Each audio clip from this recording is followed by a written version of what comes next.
must express my sincerest appreciation for the warm welcome you've given to myself and my delegation. I must say, I've passed here, God knows how many times, hundreds of thousands of times. It's the first time I've entered these premises. And when I met Edward, I said, God lives here.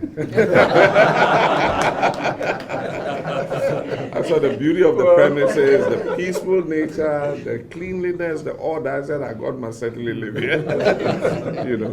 So I'm happy, to have finally come in here and to meet pleasant people like you. He said, we are consulting with key stakeholders. We've met many religious groups, the Federation of Muslim Councils, the Catholic bishops, the Ghana Pentecostal and Charismatic Council, the Christian Council, and so on and so forth. And we said, look, the Church of Jesus Christ of Latter-day Saints is a key stakeholder when it comes to the religious communities. And so we must come here and meet with you too, and interact with you, tell you a few things that are on the top of our minds, and also hear if you have any things to share with us. And so that is the main reason for our coming here. We've ended a critical year, which is the year 2020.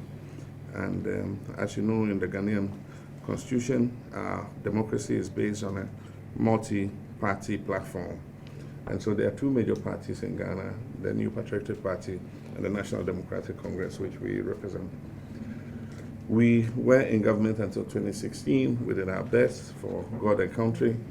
We lost the last election. We peacefully handed over.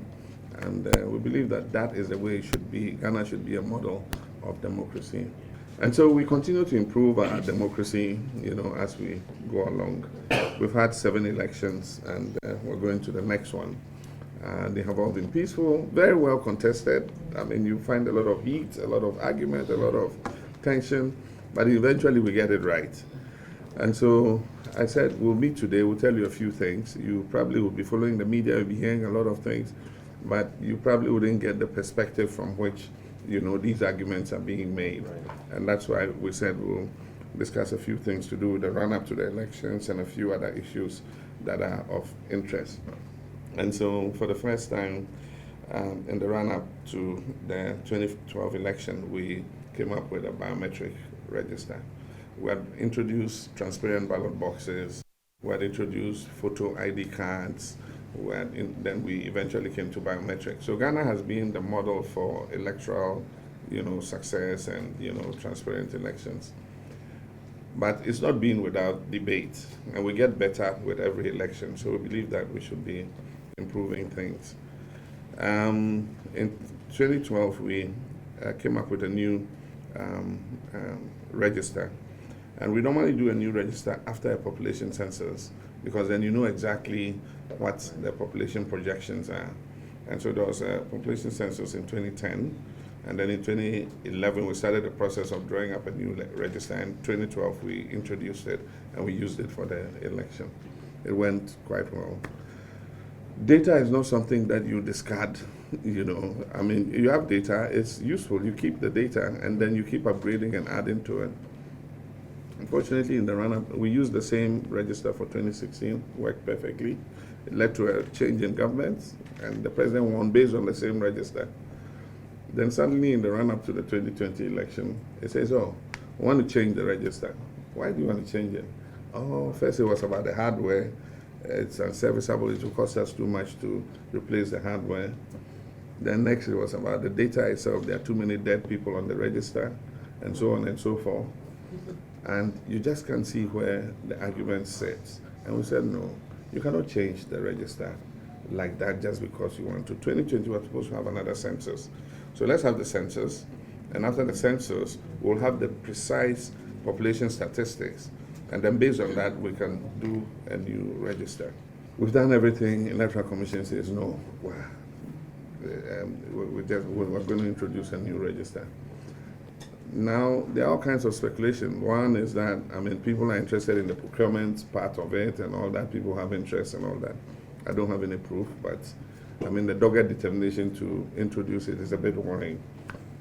Second is that, wants to introduce it so that there can be voter suppression in the areas that are not the stronghold of government. So there is quite a lot of, controversy surrounding it. And one of the issues that we are concerned about is that this has been a very peaceful country. And Ghana is recognized as an oasis of peace in the whole sub-region.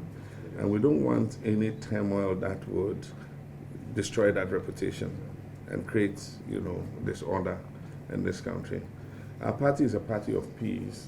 My former boss, President Mills of blessed memory, was called Asumdwehine. Asumdwehine in our language means a man of peace, the chief of peace. And he was a person who, really consolidated, the peace of this country.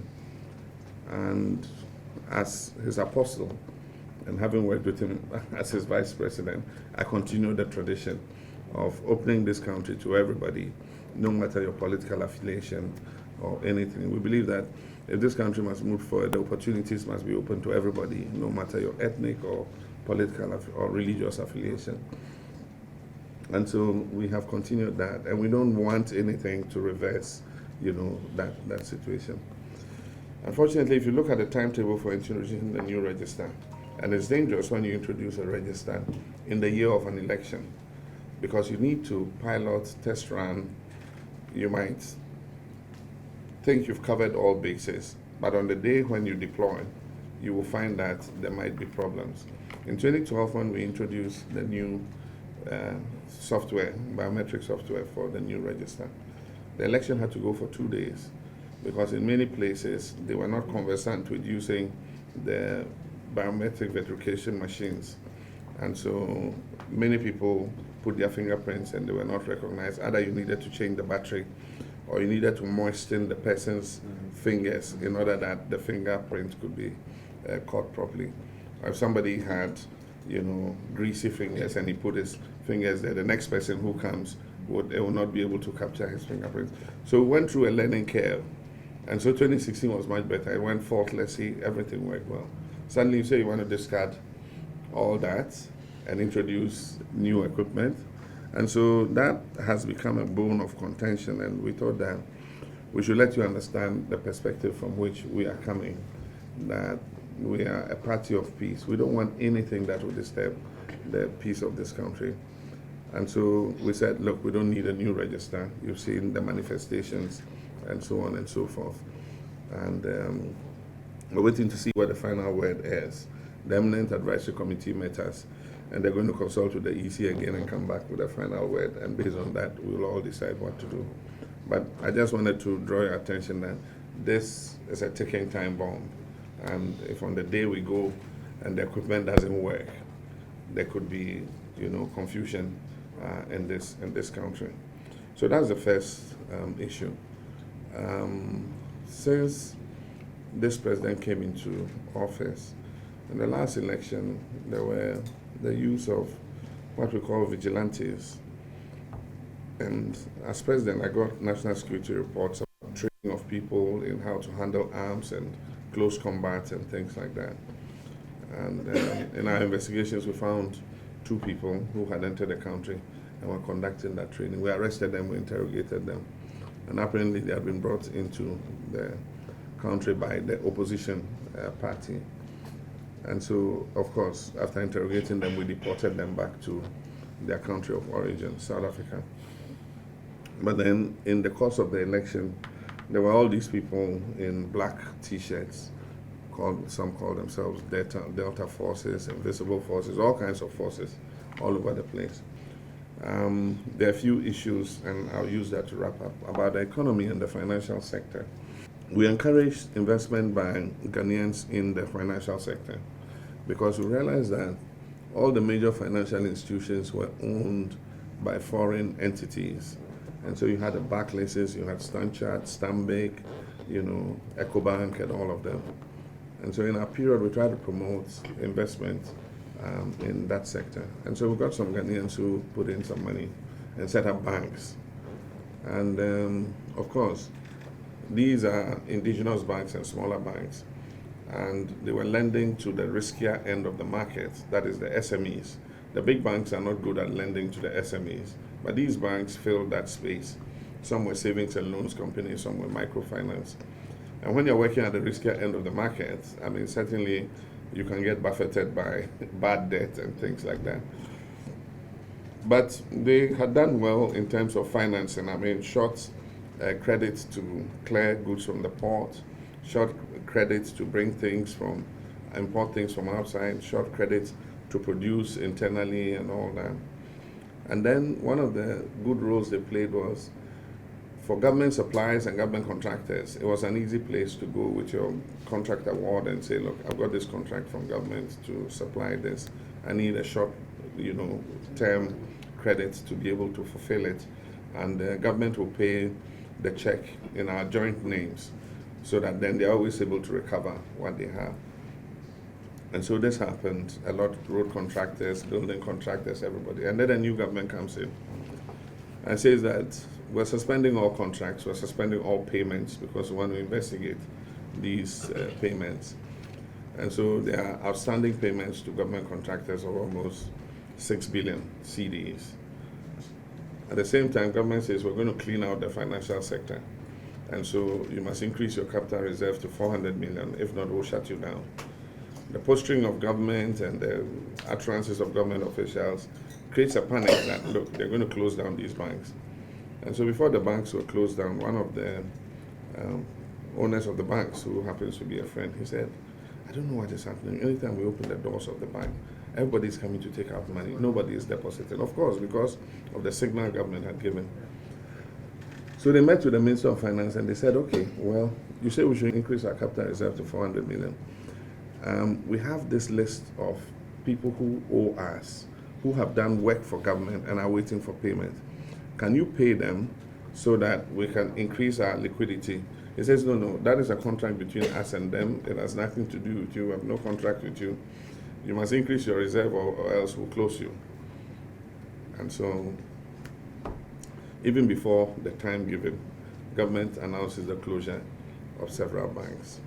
Some of them don't have a liquidity crisis. Some of them were healthy banks. They didn't have, any debt distress or anything. And still government closed them down. And so you begin to wonder, why, did that happen? And it's created a little bad taste that maybe they were closed down because they don't have the right political color. There are some banks that were closed down that were in a healthier state than some banks that exist today that were not closed down. But because they had the right political color, they were not closed down, and they are being handled under what they call the Ghana Amalgamated Trust to build them out. And so we say, well, if you are even-handed, you must have sieved through and look at the banks that are healthy, and then the banks that could be bailed out. And then, of course, those that couldn't be bailed out, you could just say, look, we're shutting you down. Unfortunately, it was not done even-handedly. And so it's created all kinds of strictures in the economy. So there's a summary of some of the most critical things. There are many other things that I could talk about, but I'll just use this as the introduction, and then we'll open the interaction. And after that, if there are any other issues to be discussed, I'll be very happy to come in. Before we have the discussion, we want you to know that the church sees itself as a good citizen of any nation in which we're in. We want to be a contributor. Today, you're not going to hear us asking you to give us things. What we want to do is give as a church. We want to be a net contributor to the vast wealth, and I'm not speaking of money alone. I'm talking about the human capital here. You have marvelous, I love the people here. And we can help your people in both economic and spiritual ways to draw closer to God and do better in their lives and be law-abiding, good citizens that'll bring about a strong nation.